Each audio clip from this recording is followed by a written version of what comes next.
Hey Tech Squad. რაც დრო გადის, მით უფრო მნიშვნელოვანი ხდება დისტანციური მუშაობა, ეს იქნება სახლიდან თუ სხვა ადგილიდან და შესაბამისად მნიშვნელოვანი ხდება ის ხელსაწყოები თუ რითი შევძლებთ ამას. ასევე დიდ დროს ვატარებთ სახლში, ბავშვებთან, ოჯახის წევრებთან, მერე ეს ბავშვები ხანდახან ინდომებენ მულტფილმების ყურებას და ასე შემდეგ, ჩემს პირად кейსზე ვსაუბრობ. შესაბამისად მინდა გესაუბროთ Samsung-ის 2020 წლის პლანშეტზე, Galaxy Tab A7-ზე, რომელიც საკმაოდ ბიუჯეტურია და ამ ყველაფრის გათვალისწინებით ვიტყოდი, რომ საკმაოდ გემრიელი დივაისიც კი.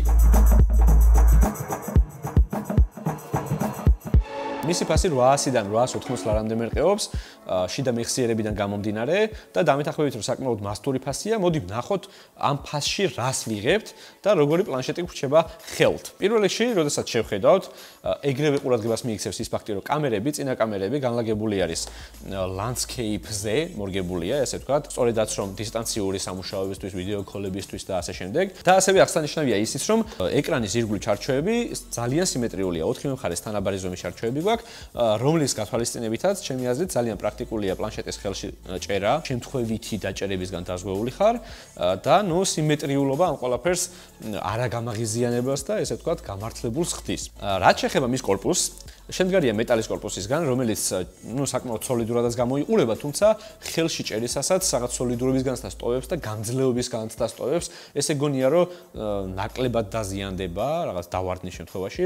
საკმაოდ ხელია, 7 მმ-იანი სისქის მქონია, მიუხედავად იმისა, რომ არ ვიცი, მაგალითად ელემენტი ისეთი არის მივალთ მალე, რომ დაუჯერებელია. რაც შეეხება ღილაკებს, ჩამთვალ გამთიშავი ღილაკი ხმის აწევ-დაწევა. მარცხენა მხარეს კი გვაქვს micro SD-ს ჩასადები პორტი, რომელიც ასევე SIM-ისთვის შეგვიძლია გამოვიყენოთ, nano SIM-ისთვის და რომელთაც შეგვიძლია გავზარდოთ, ესე ვთქვათ, შიდა მეხსიერება. თუმცა რაც ყველაზე მნიშვნელოვანია, ხმა.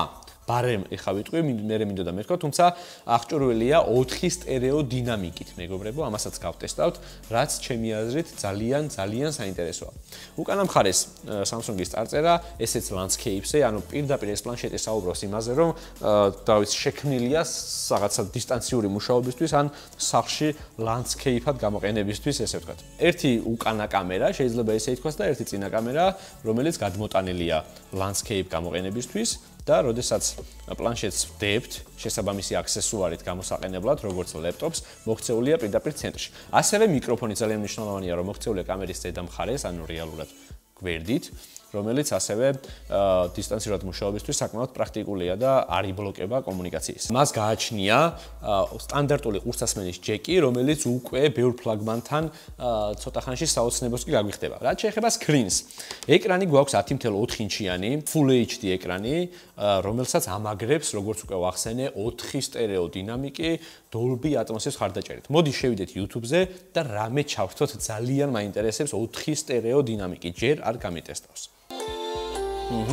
სტერეო ძალიან კარგია, სტერეო მომწონს. ცოტა ახლოს თუ უყურებ, ძალიან ბევრი ხა ესეთი დაშორებით უყურებთ ფილმებს და რაღაც ჩვეულებრივ აი ესეთი მართლა Dolby Atmos-ი იგრძნობა, აი კინოებში რო გვაქვს განცდა რაღაცა ესეთ ტრიალებს ხმა.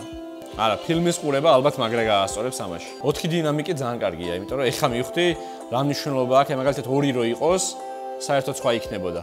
თუმცა 4 შემთხვევაში ხმა ისმის რაღაცა 4 ადგილიდან პარალელურად და უფრო კარგად გესმის, ესე ვთქვათ, და უფრო რაღაცა რეზე გესმის, შეიძლება ესე ითქვას. და ასევე რაც მინდა აღნიშნო, ჩემი საყვარელი ნაწილია face recognition-ი, ანუ სახის ამომცნობის სისტემა, რომელიც ძალიან კარგად მუშაობს. მაგალითად, აი აქედან, სტანდარტული ზომიდან შევხედავთ, გაიხსნა. ცოტა შორს გავწევთ, გაიხსნა. ცოტა დაბლა დავახედებთ, გაიხსნა. ანუ ძალიან კარგად მუშაობს, შეიძლება ითქვას ამ ყველაფრის კვალობაზე. რაც შეეხება კამერებს, უკანა კამერა გვაქვს 8 მეგაპიქსელიანი, ხოლო წინა კამერა 5 მეგაპიქსელით აღჭურვილი და ორივე მოცემული კამერა არის Full HD გაფართოების. და დაპირებული ელემენტის ინფორმაცია, არ ვიცი, 7040 მAh ელემენტი, როგორ უნდა ჩაატიო, აი ესეთ თხელ კორპუსში, არ ვიცი, საკმაოდ გასაკვირია, თუმცა საკმაოდ სასიამოვნოა, იმიტომ რომ როდესაც სამუშაოდ ყიდულობ ან არ ვიცი, ბავშვებისთვის, ოჯახისთვის, პლანშეტს რა თქმა უნდა, სულ არ ხარ რაღაცა მზად იმისთვის, რომ ყოველ წამწუთს იყო რაღაცა დამტენთან მიერთებული. წონაზე ეს ყველაფერი ეტყობა ოდნავ, იმიტომ რომ რაღაცა მსუბუქი პლანშეტი ნამდვილად არ არის, არ ვიცი როგორ ჩანს და ნუ რა თქმა უნდა, ვწმუნდები, რომ სწორედაც რომ ელემენტის დამსახურება თავარი დამსახურება წონის ნაწილში. ვახსენე დისტანციური მუშაობა, ასევე ვახსენე სახლში ამ პლანშეტის გამოყენება და აუცილებლად უნდა აღვნიშნო Samsung Kids-ის ფუნქცია, რომელიც გათვლილია იმ შემთხვევებისთვის, როდესაც სახლში ბავშვი იყენებს ამ პლანშეტს მშობლის მეთვალყურეობის გარეშე. Samsung Kids-ში გვაქვს უამრავი პარამეტრი იმისთვის, რომ განსაზღვროთ წინასწარ ბავშვის მიერ პლანშეტის გამოყენების სცენარი, ისე რომ მაქსიმალურად დავიცვათ ის რაღაცა საფრთხის შემცველი ინფორმაციისგან. Kids-ის პოვნა ძალიან მარტივია, შეგიძლიათ ზედაპანელი ჩამოშალოთ და ეგრევე მოცემული გვაქვს მენიუში, შეგვიძლია დავაკონფიგოთ, შევიყვანოთ კონკრეტული პაროლი და ამით, ესე ვთქვათ, განსაზღვროთ შემდეგი მოქმედება. მაგალითად, როდესაც ჩართავთ საბავშვო რეჟიმს პლანშეტზე, ჩვეულებრივ პლანშეტი გადაიქცევა საბავშვო პლანშეტად, შეიძლება ისე ითქვას, და ამ რეჟიმიდან გამოსვლა შესაძლებელია მხოლოდ და მხოლოდ პინის მეშვეობით, რომელიც იმედია არ გაგინდიათ ბავშვისთვის ჯერ. საბავშვო რეჟიმის ინტერფეისი, როგორც უკვე ვახსენე, 100% ადაპტირებულია ბავშვებზე და გაფორმებულია სხვადასხვა ლამაზი მხიარული ფერებით თუ ცხოველების ფოტოებით.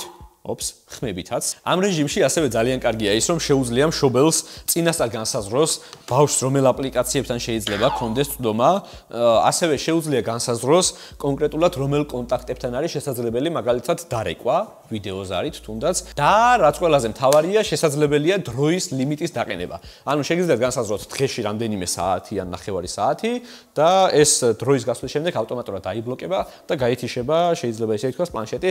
მე ცოტა ხანში ჭირდება ზუსტად ეს ფუნქცია და წინ მაგარი უმიმელის. რაც შეეხება პროცესორს, მასში გამოყენებულია Qualcomm Snapdragon-ის 662 პროცესორი, რომელიც, რა ვიცი, 4 სტერეოდინამიკთან, 3 გიგაბაიტ ოპერატიული მეხსიერებასთან საკმაოდ კარგ ტრიოს თუ, რა ვიცი, კვატროს ქმნის და გეიმინგში შეგიძლიათ მოსინჯოთ ბედი, რა ვიცი, ამ ხმის კვალობაზე, ძალიან გემრიელად შეიძლება ითამაშო ადამიანმა და ასევე შესაძლებელია მაშინ ნანოსიბარათის მოთავსება, რომელიც საშუალებას მოგცემს ყველგან კონდეს ინტერნეტი, 4G და ასე შემდეგ, ან რა ვიცი, დავრეკოთ, SMS-ები გავაგზავნოთ და ასე შემდეგ. ამაზე ყოველთვის მაგრად გადააო ხოლმე, Samsung-ის პლანშეტებს ყოველთვის აქვს ამის ფუნქცია, თუმცა ესე ალბათ არავინ არ დავდიბართ.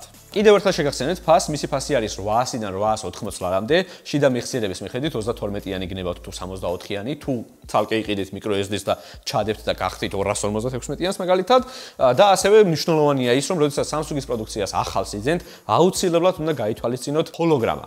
ამის გარეშე არ უნდა იყიდოთ. თქვენ რას ფიქრობთ? 800 ლარად ღირს მსგავსი პლანშეტი, რო გქონდეთ სახლში ან სამუშაო დივაისად, თუ ესეც გეძვირებათ?